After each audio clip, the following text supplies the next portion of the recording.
एक दिन रीना शेरनी अपने एक साथी बाघ मानव के साथ प्रतापगढ़ जंगल पर राज करने वाले ठाकुर खानदान के वारिस छोटे ठाकुर रणधीर शेर के पास आती है। रणधीर रीना शेरनी को वहां देखकर थोड़ा चिंता में पड़ जाता है। रीना, तुम यहाँ क्यों चली आई? मैंने तुमसे यहाँ आने के लिए मना किया था। क्यों छोटे ठाकुर, इतनी जल्दी भूल गए? तुमने आज शाम तक का वादा किया था।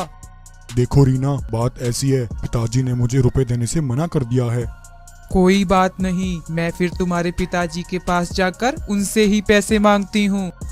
नहीं रीना, अगर तुमने ऐसा किया तो तुम्हें तो पैसे मिल जाएंगे, लेकिन मेरे पिताजी मुझे जमीन और जायदाद से बेदखल कर देंगे। ये तो तुम्हारी बदनसीबी है रणधीर। मैं तुम्हें कल तक की मोहलत देती हूँ। कल तक मुझे मेरा सारा पैसा मिल जाना चाहिए। यूं रीना शेरनी रणधीर को पैसों की धमकी देकर जैसे ही जंगल में थोड़ा आगे आती है, तभी भल्लाल उसके सामने आकर उसका रास्ता रोक लेता है। भल्लाल, तुम्हारा निशाना बिल्कुल सही जगह पर लगा है। पैसों के लिए वह चोरी तो क्या, खून भी कर सकता है। जल्द एक ऐसा फल पकने वाला है जिसे हम सारी जिंदगी मिलकर खाएंगे। हाँ रीना, लेकिन वो सब तब होगा जब तुम जिंदा रहोगी। इतना कहकर भल्लाल रीना और उसके साथी पर हमला करके उन दोनों को जान से मार डालता है और अपने सबसे पुराने दोस्त रणधीर के पास आता है। दरअसल रणधीर, भल्लाल और पाशा तीनों बहुत पुराने दोस्त थे। रणधीर, अब तुम्हें डरने की कोई जरूरत नहीं है। मैंने उस कांटे को तुम्हारे रास्ते से हमेशा के लिए हटा दिया है।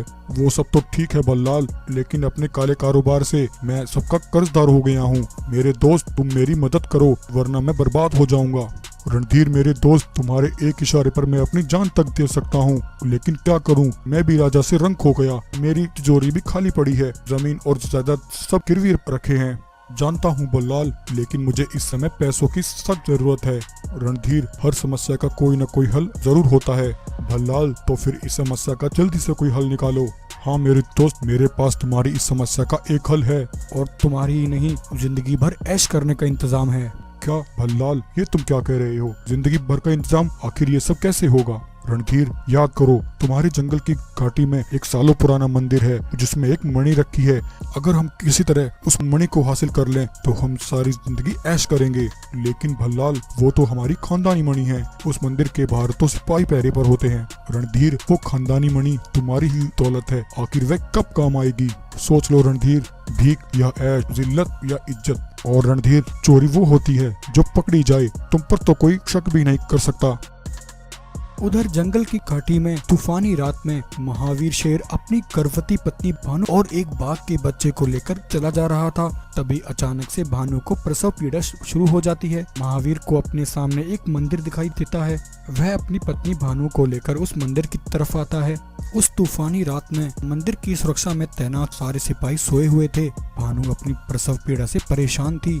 भानु, तुम बिल्कुल परेशान मत हो, ये मुश्किल समय जल्द खत्म हो जाएगा। तभी काली चादर ओढ़े भल्लाल, रणधीर और पाशा मंदिर की वह मणि चुराने आते हैं। वो मंदिर में रखी उस मणि को उठा लेते हैं। तभी एक सिपाही उन्हें ऐसा करते हुए देख लेता है। वह सिपाही उन तीनों को रोकने आता है। तभी भल्लाल उस सिपाही पर धारदार तीर से हमला करता है। सिपाही घायल होकर वहीं जमीन पर गिर जाता है। रणधीर, भल्लाल और पाशा मणि चुराकर वहां से भाग जाते हैं। उधर भानु को एक बेटा हो जाता है। उस सिपाही की आवाज सुनकर महावीर उसके पास आता है। अरे शेर, तुम कौन हो और तुम्हें किसने मारा? महावीर उस घायल सिपाही के शरीर से उस तीर को निकालने लगता है, लेकिन उसे ऐसा करते हुए मंदिर की सुरक्षा में तैनात बाकी सिपाही देख लेते हैं। सिपाही महावीर को पकड़कर उसे ठाकुर रणधीर के हवाले कर देते हैं। रणधीर, भल्लाल और पाशा मिलकर महावीर को रस्सियों से बांध देते हैं। गद्दार, तूने मेरे जंगल में आकर हमारी खानदानी मणि को चुराने की कोशिश की, तुझे इसकी सजा जरूर मिलेगी। भल्लाल, पाशा, मार डालो इसे।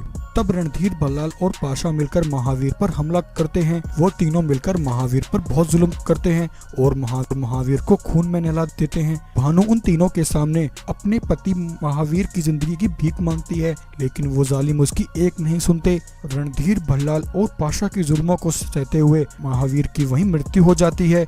ये देखकर भानु शेरनी जोर जोर से बिलखने लगती है और गुस्से से पागल हो जाती है। जालिमो, जिस तरह आज तुमने मेरे बेकसूर और निर्दोष पति की हत्या की है, तुम सब जल्द उसका हिसाब दोगे। मेरा बेटा तुम तीनों से अपने पिता का बदला लेगा।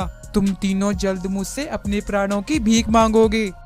वह अपने पति महावीर का अंतिम संस्कार करती है और उस अनाथ बाघ के बच्चे से कहती है, बेटा, मैं जानती हूँ मेरे पति ने तुम्हें अब तक अपने बेटे की तरह पाला, लेकिन बेटा मैं अब बहुत बेसहारा हो चुकी हूँ। मैं ठीक से अपने बेटे का ख्याल नहीं रख सकती तो तुम्हारा पालन पोषण कैसे कर पाऊंगी। तुम यहाँ से चले जाओ बेटा और अपना ख्याल रखना। भानु की बात सुनकर वो अनाथ बाघ का बच्चा वहाँ से चला जाता है और भानु अपने बच्चे को लेकर एक दूसरे जंगल आ जाती है और अपने बच्चे के साथ वहाँ रहकर उसका पालन पोषण करने लगती है। कुछ वर्ष ऐसे ही बीत जाते हैं। भानु का बेटा शिवा जवान हो जाता है। तब एक दिन शिवा अपनी माँ से एक सवाल कर बैठता है, माँ, मेरे सभी दोस्तों के पिता हमेशा उनके साथ रहते हैं, लेकिन मैंने कभी अपने पिता को नहीं देखा। आखिर मेरे पिताजी कहाँ हैं माँ? बेटा, जल्द तुम्हें इस सब के बारे में पता चल जाएगा। वहीं दूसरी तरफ ठाकुर रणधीर, भल्लाल और पाशा उस मणि को बेचकर बहुत सारी धन दौलत इकट्ठा कर लेते हैं और आसपास के जंगलों में सबसे धनवान हो जाते हैं। एक दिन जंगल में एक गर्भवती गाय बहुत तेजी से भाग रही थी, क्योंकि उस गर्भवती गाय को मारने के लिए रणधीर, भल्लाल और पाशा वो उसके पीछे पड़े थे। वह गाय बहुत घबराई हुई थी। बचाओ बचाओ, कोई मेरी मदद करो, ये जालिम मुझे मार देंगे, कोई मेरी मदद करो। तभी दूर खड़ा शिवा उस गाय को देख लेता है। शिवा गाय के पास आता है। रुक जाओ, कौन हो तुम तीनों और तुम इस मासूम गाय को क्यों मारना चाहते हो? कौन है तू? पहले कभी तुझे इस जंगल में नहीं देखा और तूने हमारे रास्ते में आने की हिम्मत कैसे की? भाग जा यहाँ से, ये गाय हमारा शिकार है। बिल्कुल नहीं, मेरे होते हुए तुम इस गाय को नहीं मार सकते। अच्छा, तो तू ऐसे नहीं मानेगा। भाइयों, मार डालो इसे। भल्लाल और पाशा शिवा को मारने आते हैं, लेकिन तभी एक सफेद बाघ वहां आकर भल्लाल पर हमला करता है और दूसरी तरफ शिवा पाशा पर हमला करके उसे घायल कर देता है। रणधीर, भल्लाल और पाशा उन दोनों को एक साथ देखकर हैरान हो जाते और वहां से भाग जाते हैं। अरे बाघ भाई, कौन हो तुम? आज तुमने मेरा साथ देकर मेरे ऊपर एहसान किया है। ये तीनों दुष्ट इस बेचारी मासूम गाय को मारना चाहते थे। अगर आज तुम न होते तो शायद मैं अकेला इस गाय की रक्षा नहीं कर पाता। शेर भाई, ये तो मेरा फर्ज था। तुम्हारी मदद करके मुझे बहुत खुशी हुई। लेकिन बाघ भाई, तुम कौन हो और तुम कहाँ रहते हो? मेरा नाम बगीरा है और मेरा कोई घर नहीं है। मैं इस दुनिया में अकेला हूँ। अगर ऐसी बात है तो आज से तुम मुझे अपना भाई समझो। चलो बगीरा, यहीं पास में मेरा घर है। मेरी माँ तुमसे मिलकर बहुत खुश होगी। तब शिवा बगीरा को लेकर अपनी माँ के पास आता है। भानु उस सफेद बाघ को देखकर कहती है, शिवा, ये सफेद बाघ कौन है और तुम इसे यहाँ क्यों लेकर आए हो? तब शिवा अपनी माँ को जंगल की सारी कहानी बताता है कि किस तरह बगीरा ने आज उसके बेटे की रक्षा की है। लेकिन तभी बगीरा भानु को देखकर रोने लगता है। माँ, तुमने मुझे पहचाना नहीं। मैं तुम्हारा वही बदनसीब बेटा हूँ जिसे तुमने आज से 10 वर्ष पहले खुद से दूर कर दिया था। देखो माँ, मैं तुम्हारा वही बेटा हूँ। बगीरा की बात सुनकर भानु को सब याद आ जाता है। भानु बगीरा को गले लगाती है। बेटा, तुम इतने सालों से कहाँ थे? मैं हर रोज तुम्हें याद करती थी। आज से 10 वर्ष पहले मैंने अपने कलेजे पर पत्थर रखकर तुम्हें खुद से दूर किया था ताकि तुम खुद का ख्याल रख सको बगीरा। लेकिन आज तुमने मेरे बेटे की जान बचाकर मेरे दूध का कर्ज अदा किया है। मुझे एक नहीं, मेरे दोनों बेटे मिल चुके हैं। चलो बच्चों, मुझे तुम दोनों को कुछ बताना है।